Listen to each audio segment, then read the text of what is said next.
ದೇಶದ ಆರ್ಥಿಕತೆ ಮೇಲೆ ಒಂದು ದೊಡ್ಡ ಇಂಪ್ರಿಂಟನ್ನು ಬಿಟ್ಟೋಗಿದ್ದಾರೆ.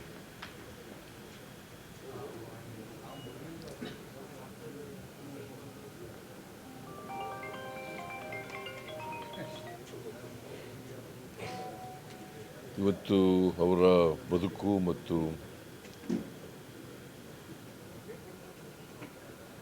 ಅವರ ಆರ್ಥಿಕವಾಗಿ ಮಾಡಿದಂಥ ಕೆಲಸಗಳು ನಮ್ಮೆಲ್ಲರಿಗೂ ಕೂಡ ಪ್ರೇರಣೆ ಮತ್ತು ಸ್ಫೂರ್ತಿ.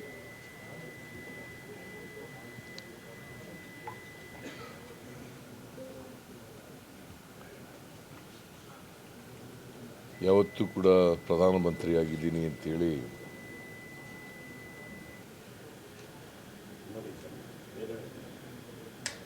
ಅವರು ಅಧಿಕಾರದ ಮದದಿಂದ ಇದ್ದವರಲ್ಲ. ಅತ್ಯಂತ ಸರಳ, ಸಂಭಾವಿತ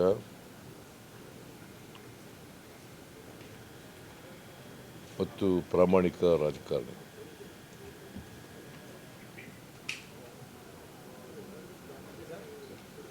ದಿ ಮೋಸ್ಟ್ ರೆಸ್ಪೆಕ್ಟೆಡ್ ಮ್ಯಾನ್.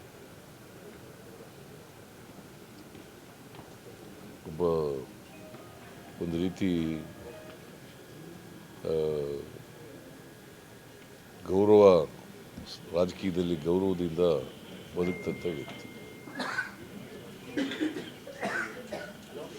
ಅಂಥ ವ್ಯಕ್ತಿ ಇವತ್ತು ನಮ್ಮನ್ನು ಅಗಲಿದ್ದಾರೆ.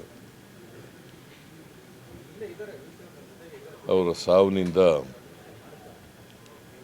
ಭಾರತ ದೇಶಕ್ಕೆ ದೊಡ್ಡ ನಷ್ಟ ಆಗಿದೆ.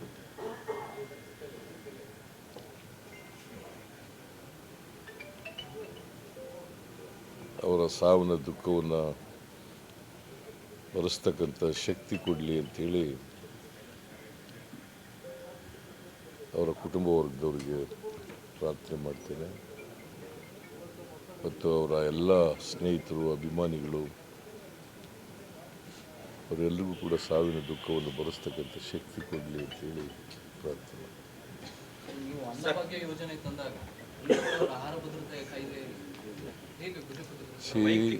ನೋಡಿಯಪ್ಪ, ಅನ್ನಭಾಗ್ಯ ಕಾರ್ಯಕ್ರಮ ತಗೊಬಂದವರು Narendra Modi. Food security act, Manmohan Singh ಅವರು ಫುಡ್ ಸೆಕ್ಯೂರಿಟಿ ಆ್ಯಕ್ಟ್ ಅದನ್ನು ಜಾರಿಗೆ ತಗೊಬಂದವರು, ಅದನ್ನು ಜಾರಿ ಮಾಡಿದವರು ಮನಮೋಹನ್ ಸಿಂಗ್ ಅವರು. ಯಾಕಂತಂದರೆ ಈ ದೇಶದಲ್ಲಿ ಬಡತನ ಇದೆ.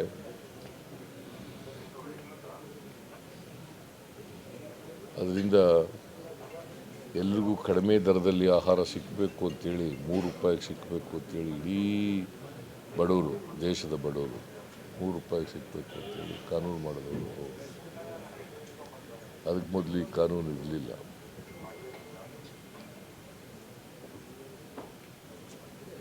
ನಾವು ಅವರು ಕಾನೂನು ಮಾಡಿದ ಮೇಲೆ ನಾನು 1 ರೂಪಾಯಿಗೆ ಅಕ್ಕಿ ಕೊಡ್ತಕ್ಕಂಥ ಕಾನೂನನ್ನು ಮಾಡಿದ್ದೆ.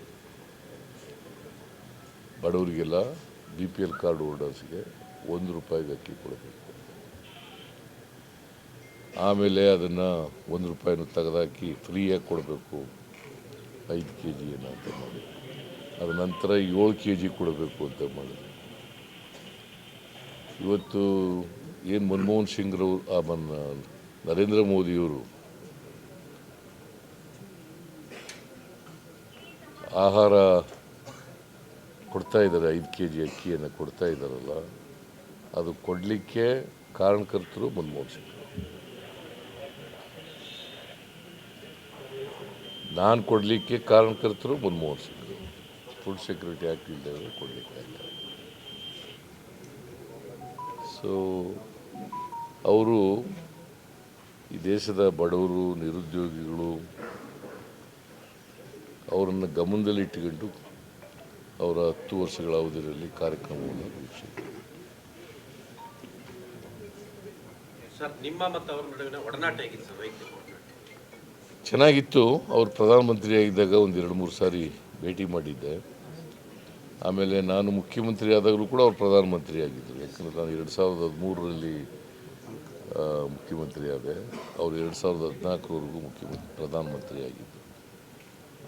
ಅವರು 2004ರಲ್ಲಿ ಪ್ರಧಾನಮಂತ್ರಿ ಆಗಿದ್ದರು. ಆಮೇಲೆ ಪ್ರಧಾನಮಂತ್ರಿ ಸ್ಥಾನ ಹೋದ ಮೇಲೂ ಕೂಡ ನಾನು ಬೆಂಗಳೂರಿಗೆ ಕರೆಸಿದ್ದೆ ಅವರಿಗೆ. ಬೆಂಗಳೂರಿನಲ್ಲಿ ಕರ್ನಾಟಕದ ಆರ್ಥಿಕತೆ ಬಗ್ಗೆ ಮಾತಾಡಿದ್ವಿ. ಅಫ್ಕೋರ್ಸ್ ಕರ್ನಾಟಕದ ಆಗ 2013ರಿಂದ 2018ರವರೆಗೆ ಅವರು ಕರ್ನಾಟಕದ ಆರ್ಥಿಕತೆ ಚೆನ್ನಾಗಿದೆ ಅಂತೇಳಿ ಭಾಷಣ ಮಾಡಿದರು.